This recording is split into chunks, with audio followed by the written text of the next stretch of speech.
All right, we're ready to get started. We'll let Coach Beamer make an opening statement, then open up for questions. Coach. Yeah, congratulations to Kirby in Georgia. He's got a hell of a football team. They play great, and hats off to them. We knew it was going to be a physical, violent game, and that's what it was, without a doubt. Proud of our guys. We played physical and we competed, and there's a lot that we can take from that with the physicality that we played with. That was a war out there tonight, and proud of our guys and the physicality that we showed in all three phases. We challenged our guys to do that, and they did. I thought we competed throughout the game, and proud of that. Having said that, you can't help a great football team like that, and we certainly helped them tonight in a lot of ways. We've got to coach better, myself included. We have to play better, but just told the team in the locker room, as bad as we were in a lot of different areas tonight, I'm more excited about this football team coming out of this game than maybe I even was going into it, just because of the signs that I saw, some of the things that happened as the game went on and the way that we responded. Jalen Foster played his rear end off, thought we tackled well. I know they had 184 yards rushing, a few of those on some explosive plays, but for the most part, thought we did a nice job of tackling and controlling their run game for the most part. The plays that our receivers made, Josh Vann, Jalen Brooks, a lot to build on from that standpoint. So got a lot to improve. We got to get a whole lot better as a football team before next week. But I did see a lot of signs tonight of a team that has a chance to be a good football team, and we just got to continue to get better. Ben with the first one, important one. Shane, obviously they've got a really good defensive line over there. Just what were they doing to maybe make things physical on the offensive side and maybe being able to get a push? Who was doing? Georgia's defensive line. What were they doing to maybe make things difficult on the offense?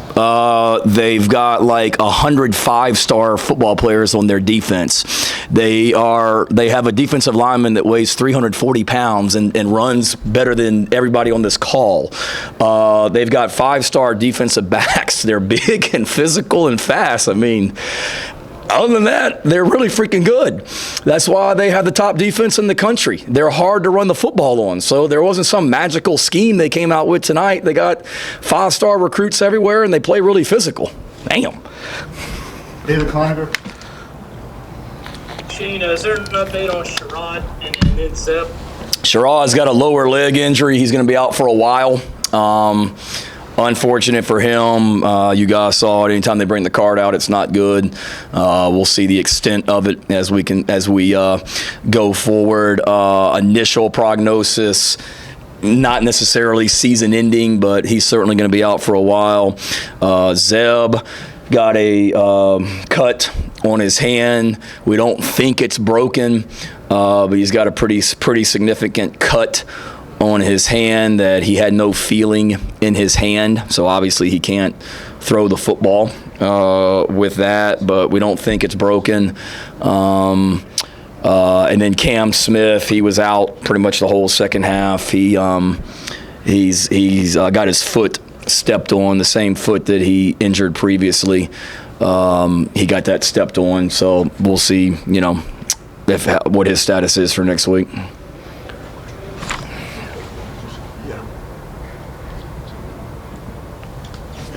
Colin Taylor. Yeah, Shane, how much of your game plan was maybe did you have to tweak once Luke got into the game, and how do you feel like he performed when he was out there? I thought he did great. Obviously, if you script how the game's going to start, you not losing Sherrod Green and losing the guy that started the game at quarterback early in the game is not ideal. Brad Johnson had I don't know if it was food poisoning or what, but he was sick all day, so he, wasn't 100% from that standpoint.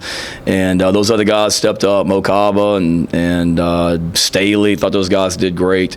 We didn't really have to change much of the plan. I mean, going into it, we started Zeb because Luke practiced all week, but really Thursday was the first day that he got in there and did true full 11 on 11. Before that, it was individual drills. It was 7 on 7.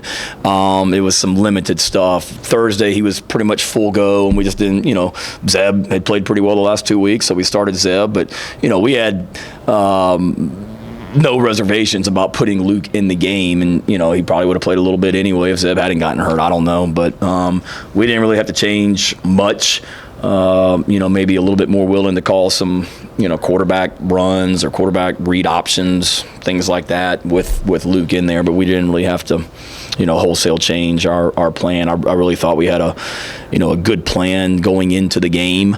And I thought we did a decent job executing. We've obviously got to be a whole lot better in the red zone. And when you get down there against a team like Georgia, you can't, kick field goals. And if we go down there and we're able to score touchdowns there, who knows what happens. Gene Sapkov. Shane, I know Georgia's amazingly good, but some of the problems in the running game and along the offensive line were there in Greenville too. Do you see some recurring issues, and do you think they can be fixed? Yeah, absolutely. Can be fixed. I saw some physical runs and obviously they're a really good defense and hard to run the football on, without a doubt. But we've got to continue to get better, players and coaches, and put together a scheme that gives our guys a chance to be successful. Mike Yuba. Shane, what did you think of the way that the guys competed towards the end? A lot of energy, obviously, from you and your coaching staff, just being able to fight despite what the scoreboard was indicating. Yeah, we talk all the time about, competing and never looking at the scoreboard, whether we're, beating Eastern Illinois, whatever we were in the fourth quarter or whatever it was tonight, just, competing. And we always talk about, dominating the fourth quarter, and we don't look at the scoreboard and say, okay, well, we're losing. We're not going to try and dominate the fourth quarter tonight. All along, we wanted to get this game to the fourth quarter and go out there and make plays. And I was really proud of, the way that we competed, especially in the fourth quarter. I thought we got more physical as the game went on, and some of the plays, the physicality, the covering the kickoff and the physicality on that kickoff cover at the end of the game, some of the runs we had, the physicality, finishing runs defensively. Damani Staley, big hit over on the sideline. I was proud of them. Obviously, there's no moral victories. We're not patting ourselves on the back we're because we lost by 27 points, but I did see that mentality really come together, which was good to see. Phil Kornbluth.